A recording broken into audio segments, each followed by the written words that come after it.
बचपन से ही दिखने में सुंदर नहीं थी, लेकिन अमीर बाप की बेटी सृष्टि पर उसकी माँ जान छिड़कती। मेरी बेटी कितनी प्यारी है, भगवान सबको सृष्टि जैसी बेटी दे। सृष्टि धीरे धीरे बड़ी होती है। एक दिन सृष्टि की सहेली कहती है, तू दिखने में कितनी अजीब सी है, लेकिन मैं जानती हूँ हम सब में सबसे अच्छी शादी तो तेरी ही होगी। तेरे पापा अमीर जो हैं। और बता नहीं सकते यार, दहेज तो हर कोई देता है, ये क्या ज्यादा ले जाएगी अपने पति के लिए? अरे बड़े शहर में कोठी है इसके पापा की। अरे पापा की है ना, कौन सी इसकी है? इसकी होती तब तो कोई भी लड़का इससे शादी कर लेता। अरे पापा की मतलब पापा की है तो मेरी ही है ना? किसने कहा? अब तेरी तो तब होगी ना जब तेरा भाई ना हो। वैसे भी शादी के बाद सारी प्रॉपर्टी भाई के नाम होती है। सृष्टि समझ जाती है कि उसे किसी भी हालत में माँ बाप की सारी प्रॉपर्टी को अपने नाम करना है, लेकिन कैसे? एक दिन सृष्टि का भाई शीनू कहता है, बहन क्या कर रही है? तुझसे एक बात करनी है। अरे हाँ करना, मैं तो तेरी बहन हूँ। बहन मेरी लाइफ में ना एक लड़की है, बहुत अच्छी है। मैं सोच रहा हूँ माँ और पापा से बात करूँ शादी के लिए। सृष्टि को समझ में आ जाता है कि भाई की शादी होते ही भाभी उसे एक दिन भी घर में बर्दाश्त नहीं करेगी। क्या बात है भाई, बताना कौन है वो? यार वो बहुत अच्छी लड़की है, पढ़ी लिखी है, मेरे साथ जॉब भी करती है। बस एक प्रॉब्लम है। हाँ प्रॉब्लम? क्या प्रॉब्लम है भाई? यार वो शादीशुदा है, लेकिन उसके पति ने उसे सिर्फ इसलिए छोड़ दिया क्योंकि उसके माँ बाप दहेज नहीं दे पाए। सृष्टि ये सुनकर न जाने क्यों खुश हो जाती है। अरे भाई तो क्या हुआ, लड़की तुझे तो पसंद है ना? शीनू को लगता है कि बहन उसे समझ रही है। वो इस बात से अनजान होता है कि उसकी बहन की मंशा पूरा घर हड़पने की है। सृष्टि अपनी माँ से कहती है, मम्मी मुझे तो बहुत चिंता है। पता है शीनू क्या कर रहा है? अरे क्या कर रहा है? वो तो काम पर जाता है और वापस घर आता है। नहीं ना माँ, वो यही तो नहीं कर रहा, बाकी सब कर रहा है। आपको पता है उससे प्यार है, और वो भी एक शादीशुदा लड़की से। ये क्या हो गया? मैं सोसाइटी में क्या मुंह दिखाऊंगी? अरे तेरे पापा तो यही कहेंगे कि मैंने ही उसे बिगाड़ दिया है। माँ देखो, मेरी बात मानो, पापा पर भी विश्वास करने की जरूरत नहीं है। अब आप ही बताओ, पापा इतनी देर घर के बाहर रहते हैं क्यों? बोलो। अरे बेटा वो तो नौकरी करते हैं ना। तू बहुत भोली है माँ। पापा का ऑफिस तो 7 बजे खत्म हो जाता है, लेकिन देखो कितनी देर से आते हैं। अरे नहीं बेटा, ऐसी कोई बात नहीं है। सृष्टि माँ को एक औरत से बात करते पिता की फोटो दिखाती है। देखो माँ कैसे हैं पापा, मैं ना कहती थी कि पापा सही नहीं है।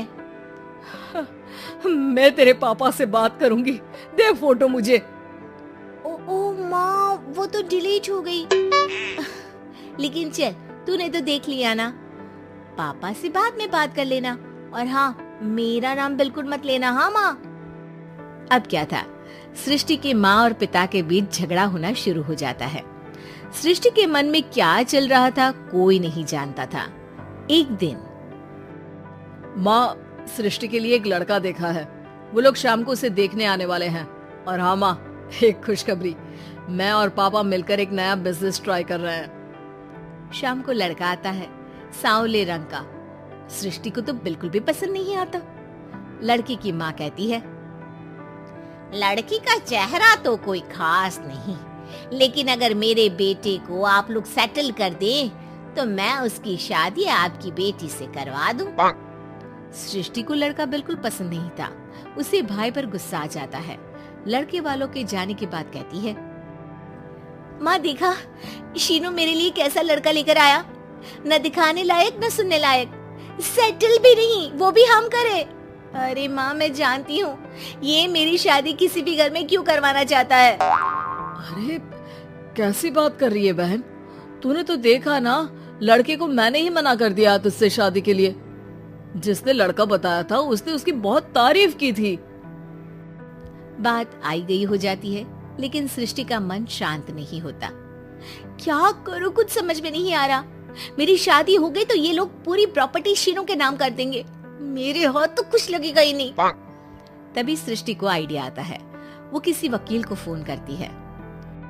जी देखिए, अगर आपके मम्मी पापा का तलाक हो जाता है तो आपके पिता की आधी प्रॉपर्टी आपकी माँ के नाम हो जाएगी, फिर उसे वो किसी को भी दे सकती है। सृष्टि अब माँ को बेटे के खिलाफ भरती है। माँ, शीनू पर नजर रखा करो, वो जिस लड़की के प्यार में है ना वो शादीशुदा है। यहाँ आएगी, सारा पैसा, रुपया, जमीन, जायदाद सब हड़प लेगी। पापा का भी हाल तुमसे छुपा नहीं है। ऐसा ना हो कि मैं और आप एक दिन सड़क पर भीख मांगे। हे भगवान, मैं तो जीते जी मर जाऊंगी अगर ऐसा हो गया तो। ऐसा हो गया नहीं माँ, ऐसा ही होगा।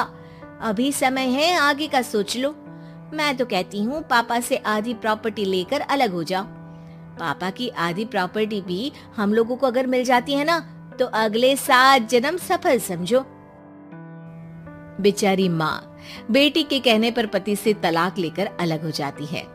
सृष्टि अब पैसों से गाड़ी और अपने दूसरे महंगे शौक पूरे करने लगी। उसके दोस्त भी उसके पैसे इस्तेमाल करते।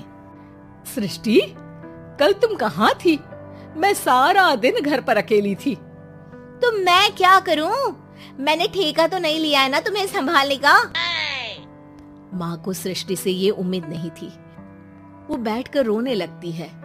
वहीं उसका पति यानी कि सृष्टि के पिता आ जाते हैं। मैं जानता था कि तुम्हारा यही हाल होगा, तो आपने मुझे रोका क्यों नहीं? मैं रोकता तो तुम रुकती क्या?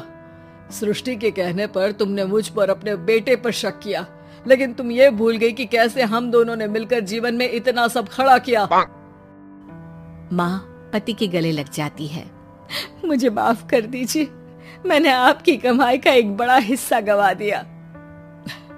कोई बात नहीं, तुम साथ हो तो मैं ऐसी 7 प्रॉपर्टी खड़ी कर दूंगा। तभी वहाँ सृष्टि आ जाती है रोते हुए। माँ, मयंक ने मुझे छोड़ दिया। वो बोल रहा था जब तक मेरे पास पैसे थे तब तक ही वो मेरे साथ था। पापा, माँ, मुझे माफ कर दीजिए।